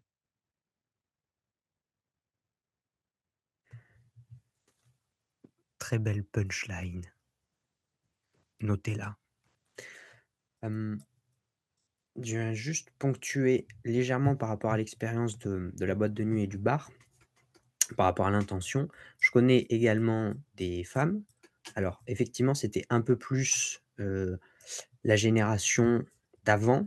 Donc aujourd'hui, peut-être qu'elles ont quand même plus tendance à être, débauchées, la fameuse, liberté des femmes qui n'est rien d'autre que davantage de soumission à un système qui a pris une autre forme et d'autres symboles. Mais du coup non, mais du coup des femmes qui, elles, vont en boîte et en bar pour danser, juste pour danser, parce qu'elles aiment bien danser et mais pas pour danser pour séduire, juste pour danser et du coup, là, on en vient à quelque chose de plus grand. C'est-à-dire que dans toutes les cultures, dans toutes les tribus, depuis toujours, on danse. Parce que danser, c'est, bah, déjà, enfin, c'est du sport, donc dans le sens qu'on va sécréter toutes les molécules, liées, à la au satisfecit de faire du sport. En plus de ça, souvent, il y a d'autres gens. Et puis c'est quelque chose qui permet, l'expression artistique, de s'amuser, donc ça a toujours été quelque chose de festif qui stimule dans l'humain quelque chose d'assez sympathique. Du coup, on retrouve ce désir de danser, voire de chanter, je sais pas s'il y a un karaoké. Donc dans tous les cas, quelque chose qui est de l'ordre de l'expression artistique. Dans ce cas-là, pourquoi pas isoler, cette chose et le faire d'une manière beaucoup plus saine, beaucoup plus constructive et même beaucoup plus profonde dans diverses activités. Donc par exemple du théâtre, simplement s'inscrire à la danse, participer à une chorale pour aller chanter, 2 fois par an dans des églises, enfin dans des églises ou dans d'autres salles de concert et donc qui apporterait encore plus de satisfaction car on se verrait progresser, on se verrait, dépasser et surtout on côtoierait, comme l'a dit Yann tout à l'heure avec le cas du théâtre, donc on côtoierait des gens qui sont comme nous et qui aiment bien cette dite activité. Parce que Voilà. c'est un mensonge. C'est un Qu'est-ce qui est un mensonge. mensonge? Elles ne vont pas en boîte de nuit pour le simple fun de danser. Non. Il y Je a pourrais l'association avec l'alcool, d'un côté, et deuxièmement, le fait de recevoir de l'attention. L'économie de l'attention est une économie qui est prévalente à notre 21e siècle. Réseaux sociaux, boîte de nuit, c'est la même chose. Et ça, on peut le voir dans la génération de nos parents, nos grands-parents, qu'on le veuille ou pas, c'était recevoir de l'attention et la danse rituelle de l'expression du désir charnel, je veux dire, elle est présente et elle ne date pas d'hier. Elle date pas d'hier. C'est toujours la même chose, c'est qu'il y a ce désir sexuel, charnel, qui va venir, même inconsciemment, la plupart du temps d'ailleurs, qui va venir jouer sur le psyché de la demoiselle et la mener à se faufiler dans l'entrée de la boîte de nuit. Oui, mais là encore une fois, on parle de l'intention. C'est-à-dire que ça fait partie d'un tout qui donc de par cette attention, elle va y aller pour danser, pour se faire payer des coups et cetera. Bon, je parle vraiment d'une manière globale, d'un cadre qui va permettre une expression artistique parce qu'on veut danser, qu'on aime danser, auquel cas on va aller Oui. en boîte pour réaliser ça parce que c'est le seul cadre qui nous vient pas à l'idée d'autre cadre. Du coup, on peut changer ce cadre pour un cadre qui va être plus après sain. je pour nuancer un petit peu, et pour faire, pour que vous puissiez vous serrer la main entre, voilà, vos 2 propos, Ah bah, le attention, mais je suis d'accord avec ce que dit Rémi, Et moi, mais je suis je d'accord dis avec ce que juste tu que dis. La seule ouais, chose sur voilà. laquelle je suis pas d'accord, c'est juste par rapport au fait que tu as des femmes qui vont en boîte de nuit parce qu'elles aiment danser. ouais, C'est tiens, faux. je vais en parler, je vais en parler. Parfait, parfait, vas-y. C'est de ça que je voulais parler. Les les gens en boîte de nuit, parce que du coup je fais de la danse depuis, depuis quelque temps. Les gens en boîte de nuit ne savent pas danser, premièrement. C'est-à-dire que toutes les personnes qui vont en boîte de nuit n'aiment pas forcément danser. C'est-à-dire qu'ils OK, ils aiment bien la musique. L'humain de base aime bien la musique, en général. Souvent alors, donc ça dépend des boîtes de nuit. Les musiques en France, pour être aller en boîte de nuit en France, heu, sont particulièrement nazes. Donc vraiment la musique en France est nulle.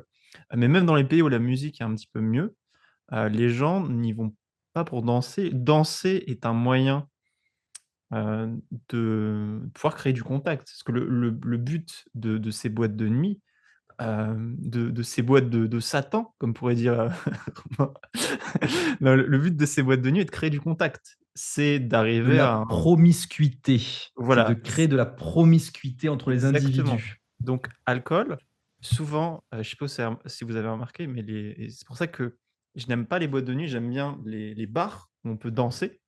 Parce qu'en fait, il y a plus de place. Les boîtes de nuit ne sont pas faites pour danser, il y a pas de place dans une boîte de nuit pour danser. Et pour en revenir sur, le côté dansant, j'ai, amené plus enfin, j'ai eu l'occasion d'aller plusieurs fois en boîte de nuit, ou dans des bars dansants avec des personnes qui savent danser, notamment un mec. Donc c'est vraiment un gars très très puritain. Heu, voilà, très sensible à tout ce qui peut être, les comportements déviants et ce mec-là sait, danser incroyablement bien. Donc il va danser super bien, il va danser avec des filles qui sont magnifiques et après il va se casser. Pourquoi? Parce qu'il le sent juste pas, il se sent juste pas bien, en fait.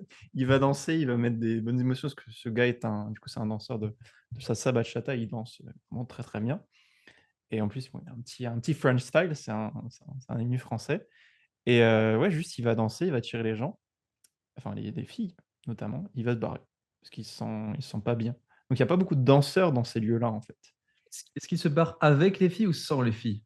sans les filles. OK, parce que sinon j'aurais dit: «C'est un très bon pêcheur». Il lance ses filets à la mer, il récupère les petits poissons, il s'en va. Non, non, il part sans. OK.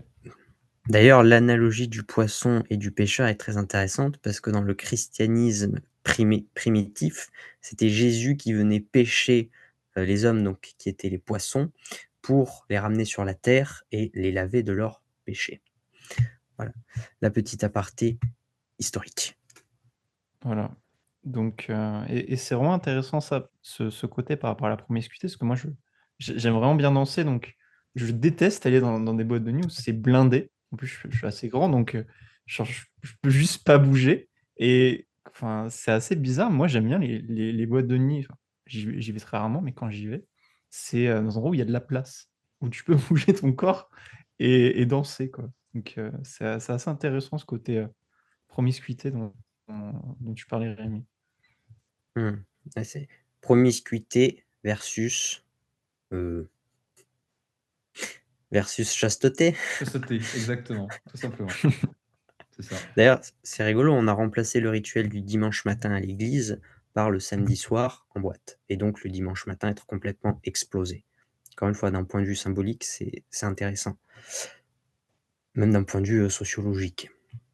Ça, dans les paroles de ces gens-là, de Jacques Brel, on retrouve justement, hem, un autre qui, je sais plus c'est des paroles, il faut que je les retrouve. Juste un instant, Quand quand justement, quand quand il dit quoi? qu'il y en a un qui finit à l'église, Ah oui, rond, ouais, attends, ouais, ouais, qui se saoule toutes les nuits qui se avec du mauvais avec du vin. mauvais vin et qu'on retrouve au matin dans l'église Matin, qui roupille, au pied raide comme une raide saillie, comme une saillie, blanc comme un cierge de fier, Pâques. blanc comme un serge. Exactement. Donc qui saoule toutes les nuits avec du mauvais vin, voilà, et qu'on retrouve dans l'église. Là, qu'est-ce que c'est? C'est encore une fois l'image d'un individu qui se retrouve malgré tout à l'église, mais à l'église dans un état, un piètre état, heu, en aucun cas capable de d'honorer, la divinité, Dieu, voilà. Et qui va très certainement venir dans une optique de demander de l'énergie, de se plaindre, de chouiner que de, que enfin que que d'avoir de l'énergie pour construire, pour bâtir, pour avancer. D'ailleurs, c'est rigolo. Si on pose la question à des gens dans la rue, est-ce que vous croyez en Dieu? Est-ce que Dieu existe? Et cetera. Au-delà du fait qu'ils vont très certainement dire qu'ils sont tous athées, rationalistes ou qu'ils ne se posent pas la question, il risque d'y avoir une réponse du type si Dieu existe, c'est un connard, c'est un con, il fait rien, ou des choses comme ça. Pourquoi? Parce que en fait, ils projettent sur le symbole qui pourrait être associé à Dieu toute leur incapacité propre à construire une vie, en fait, le fait qu'ils soient soumis à leur mental, à leurs énergies, et du coup, on y revient du fait que tous les jours, ils sont exposés au fait d'être, enfin, ils sont exposés au fait d'être de plus en plus soumis, heu, en préférant les plaisirs instantanés et en suivant des modèles d'influenceurs qu'ils ne pourront jamais atteindre, que de reprendre le contrôle sur leur vie, et cetera. Finalement, est-ce que le bonheur, ce serait pas cette capacité à avoir, à sentir et à créer tous les jours davantage le contrôle sur sa propre existence? Mmh. Et par rapport à ce que vous dites, ça me fait penser que les référentiels ont un petit peu changé. Donc avant, c'est, le dimanche, on va à l'église. Donc il y a des personnes qui sont, très pieuses et très croyantes, donc qui vont sincèrement pour cultiver leur foi. Et donc les gens, donc le cas de la personne bourrée qui se retrouve un petit peu parce qu'elle est obligée d'y aller. Et on a la même chose avec les boîtes maintenant, sauf que c'est opposé. Donc on a les pêcheurs, les personnes qui ont un mal-être profond, qui adorent aller dans ces lieux et qui ramènent parfois, et c'est souvent le cas, parce que tu m'en as déjà parlé, Rémi, avec, le fameux, en vrai, ça peut être le cas pour les groupes ou pour les gars ou les filles, c'est le fameux groupe de filles avec, la fille qui adore aller en boîte et qui ramène, sa copine ultra introvertie, qui a pas envie d'aller parce que c'est pas là où elle va naturellement. Et aussi pour les gars, le mec, le clubbeur qui adore aller là parce qu'il a déjà pécho des filles, il a déjà couché avec, et qui ramène, son pote ultra introverti, qui n'aime pas ça. Genre, naturellement, il n'aime ce lieu n'est pas fait pour lui, il n'aime pas, il se sent mal. Et donc on a inversé un petit peu l'horloge, en fait. On a fait un effet pendule. On est dans l'exact opposé. Repent. Il faut se repentir et croire. Et se retourner vers l'Éternel et ne pas oublier, puisqu'on citait Jacques Brel, une parole de: «Quand on n'a que l'amour, quand on n'a que l'amour à offrir à ceux-là dont l'unique combat est de chercher le jour, alors nous aurons dans nos mains, amis, le monde entier». Ah, Jacques Brel, l'Éternel. C'est ce qu'on appelle aussi un coup de coude pour les rageux qui vont venir dans les commentaires et dire: «Ah nana, vous parlez de Dieu, vous êtes pas laïque, ah nana». Que cela ne tienne. Parfait. Bon, on a fait un bon tour du sujet là, hein. Oui. Oui, pour le coup, ouais. Ok. Bon, bien. Bien. Bon appétit. Absolument. Allez, Mangez bien. adieu. Abonnez-vous, laissez des commentaires. Nous créerons bientôt une chaîne YouTube commune dans laquelle vous pourrez retrouver ces podcasts. Partagez-les, dites ce qui vous a plu, ce qui vous a moins plu. Soyez direct dans vos feedbacks et constructifs, sinon ça sert à rien. Et aimez-vous les uns les autres. Ce sera mon mot de la fin. Je rajouterai que n'hésitez pas à nous envoyer des lettres, Témoignage. des commentaires, des témoignages par rapport à ce dont on a pu parler. Comme ça nous permet d'étayer et peut-être même de revenir sur, au tout début, quand on commence un podcast, revenir au tout début sur, les commentaires qu'on a pu avoir pour pouvoir continuer à étayer la pensée. Plus on a de témoignages qui sont dans le réel, enfin surtout moi, ça m'aide beaucoup. Plus on a de choses dans le réel, plus ça nous aide à étayer notre pensée et pouvoir orienter aussi les podcasts sur des choses qui vous intéressent. Parce qu'on fait le podcast, on aime bien discuter de tous ces sujets-là, on continuera à en discuter. parce que ça nous passionne. Mais si ça peut vous aider, ça peut être utile pour vous, c'est un plaisir de pouvoir faire en sorte que ça vous soit utile. N'hésitez pas à commenter, mettre des j'aime, partager ça. Plus ce podcast est connu, plus on a de personnes qui nous suivent, plus on peut avoir de ressources pour faire en sorte que ce soit le plus utile possible. Et rappelez-vous d'une chose, on ne peut aimer quelqu'un qu'à la hauteur de l'amour que l'on se porte à soi-même. Cela dit, aimez-vous et vous pourrez aimer, et vous pourrez être aimé, et vous serez libéré.